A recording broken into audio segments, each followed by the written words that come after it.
Assalamualaikum warahmatullahi wabarakatuh. Halo semuanya, bertemu lagi dengan Ibu. Di sini Ibu akan menjelaskan mengenai kemudahan transfer. Nah, sebelumnya Bu Geni pasti sudah menjelaskan tentang materi yang pertama tentang interaksi antar ruang, yaitu ada saling melengkapi kesempatan antara, dan selanjutnya ada kemudahan transfer yang akan Ibu jelaskan hari ini. Nah, sebelum masuk ke dalam materi tersebut, Ibu akan mengulas sedikit mengenai interaksi ruang. Interaksi ruang itu dapat berupa pergerakan orang, barang, informasi dari daerah asal menuju daerah tujuan. Nah, menurut Pintarto tahun 1987, interaksi merupakan suatu proses yang sifatnya timbal balik dan mempunyai pengaruh terhadap tingkah laku, baik melalui kontak langsung dan kontak tidak langsung. Nah, interaksi melalui kontak langsung terjadi ketika seseorang datang ke tempat tujuan, sedangkan interaksi tidak langsung bisa melalui berbagai macam cara seperti membaca berita, melihat tayangan di televisi, dan lain-lain. Nah, interaksi ini dapat terjadi jika dalam bentuk perjalanan menuju tempat kerja, migrasi, perjalanan wisata, pemanfaatan fasilitas umum, pengiriman informasi, atau model perdagangan internasional, dan lain sebagainya. Interaksi dalam bentuk pergerakan manusia disebut mobilitas penduduk. Interaksi melalui gagasan dalam informasi disebut komunikasi. Nah, sedangkan interaksi melalui perpindahan barang atau energi disebut transportasi. Nah, interaksi tersebut terjadi jika ongkos untuk melakukan interaksi antar daerah asal dan tujuan lebih rendah dari keuntungan yang diperoleh. Contohnya nih, seseorang yang akan pergi ke tempat kerja karena penghasilannya mampu menutupi ongkos yang dikeluarkannya. Nah, dalam hal ini ada beberapa kondisi saling bergantung yang diperlukan untuk terjadi interaksi keruangan, yaitu saling melengkapi, yang kedua kesempatan antara, yang ketiga kemudahan transfer ini. Nah, di sini kita akan mengulas mengenai kemudahan transfer. Apa itu kemudahan transfer? Nah, kemudahan transfer itu merupakan kemudahan perpindahan manusia, barang, jasa, gagasan, dan informasi antara satu wilayah dan wilayah lainnya.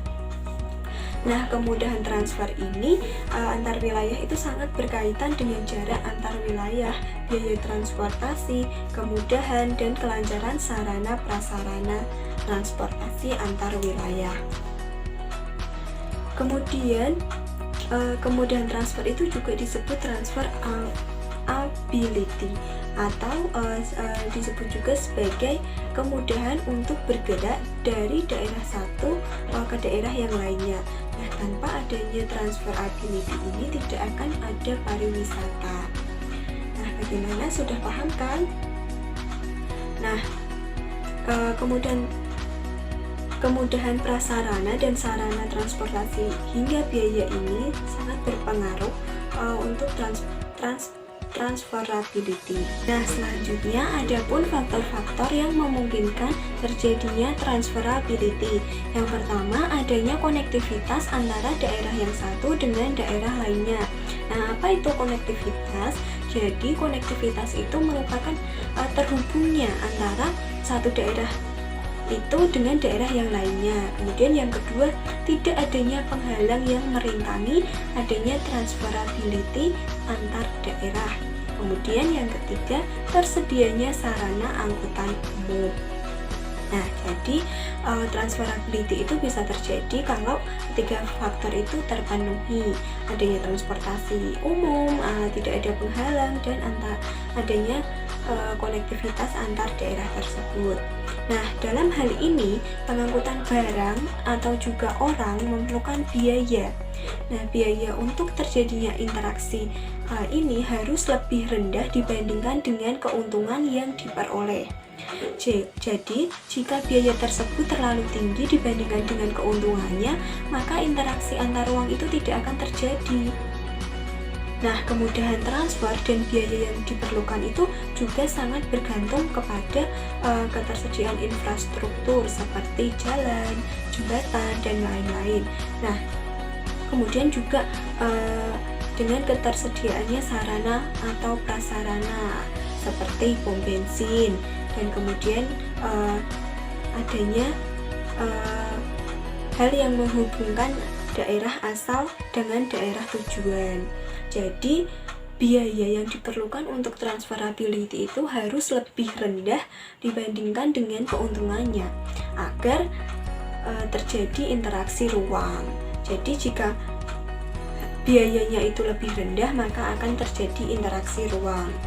Kemudian faktor lain yang juga mempengaruhi kekuatan interaksi adalah pemindahan manusia, barang, jasa, gagasan, dan informasi antara satu wilayah dan wilayah lainnya. Nah, kemudahan pergerakan antar wilayah ini sangat berkaitan dengan jarak antar wilayah, jaraknya terlalu jauh atau tidak, kemudian biaya transportasi, nah biayanya itu terlalu mahal atau tidak. Kemudian yang ketiga, kemudahan dan kelancaran prasarana dan sarana transportasi antar wilayah. Nah, selanjutnya ada pun contoh dari penerapan kemudahan transfer.